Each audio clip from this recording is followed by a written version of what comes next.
What's up, family? It's your asset protector, and today's video, I'm going to be diving into a discussion about the silent serial killer of generational wealth. That is naming the wrong beneficiary on your life insurance policy or retirement accounts. Oh, it happens all the time, and it can completely destroy your legacy, and that's why it's called the silent serial killer. Let's break this down, shall we? I have prepared 3 talking points to vindicate why I'm telling you you need to be doing this. Number 1, outdated beneficiaries can override your wishes. It doesn't matter what you want, it doesn't matter what your dreams are, and it doesn't matter what you are planning to do. It matters what you have done. If it's not in writing, you got it. It didn't happen, most likely. Most people never update their beneficiary after divorce, after a death, or a family shift, like maybe they got married, or whatever the case might be. Or maybe you fell out with a family member and you want to disinherit them. Could be one of your children, or a parent, or a sibling, or a spouse. It doesn't mean just because you have this new marriage, if you didn't put this stuff in writing and you didn't change it, then the new spouse that you're with, they're not going to get it.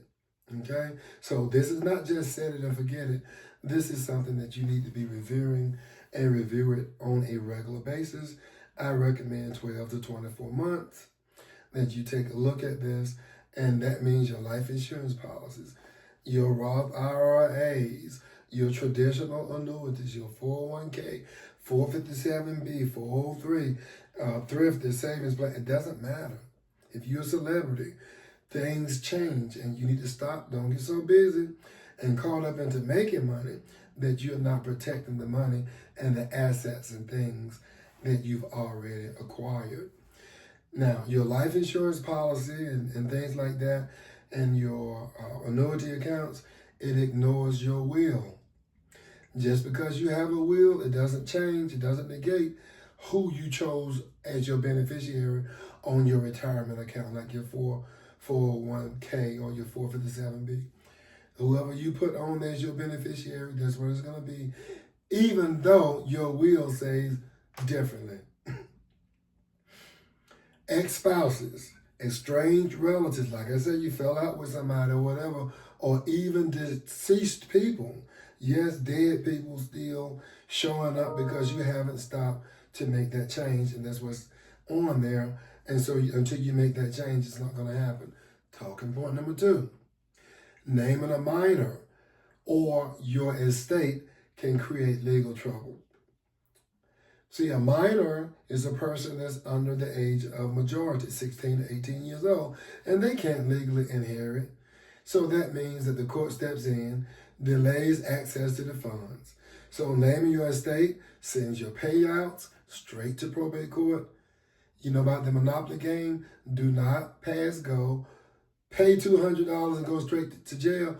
Why would you work to create and amass all of your assets just to have your family to have to pay a fee, which, by the way, comes out of your estate, pay it to the court, and put them through all that public humiliation, which is a slow process. If there's no trust or guardian set, then the money may be misused or even frozen. So think about that. And in my final point, set it up the smart way. Use a revocable living trust. A revocable living trust, it controls how your money is distributed, especially for your children. And then I want to put an additional asterisk beside special needs children. If you have special needs children, they really need to have this stuff set up. So having a trust is a way to make sure that that's taken care of and your children are safe. Excuse me. Always name a contingent beneficiary, which is basically a backup beneficiary in case something happens to your primary. Case in point, I had a person ask me the other day, What about my 18-year-old son? I said, well, your 18-year-old son is fine. But who else can you think about in your family besides your 18-year-old if he can't show up or if he lacks the intellectual ability? And he said, that's a tough question. Looking at this is going to really make you look into your family tree and see how much you love who you say you love and how much you can trust them. Because you can't have just any old willy-nilly flying by the seat of their pants running this. So make sure that you have some. And not only that, what if he chooses his 18-year-old son as a primary and his 18-year-old son ends up in a coma himself and can't make the decision at the appointed time that decision needs to be made? Or what if he's traveling out of the country and a decision has to be made, especially as it relates to your medical healthcare power of attorney directives. So you need to think about that. Okay? So we're going to review that policy every 12 to 24 months. We're going to make sure that all is up to date after your major changes happen. You got a divorce, you had a child, somebody passed away, whatever that major event may be. You need to look at that and make sure that every 12 to 24 months, if there's no change, you don't have to change anything. But pull it down and look at it. Take it out and look at it. Out of sight, out of mind. If you go long enough, go too long without looking at something, you tend to misplace it in your mind. So, that being said, look, family, your life insurance is supposed to protect you. And it protects the people that you love. It's not supposed to confuse them. It's not supposed to hurt them.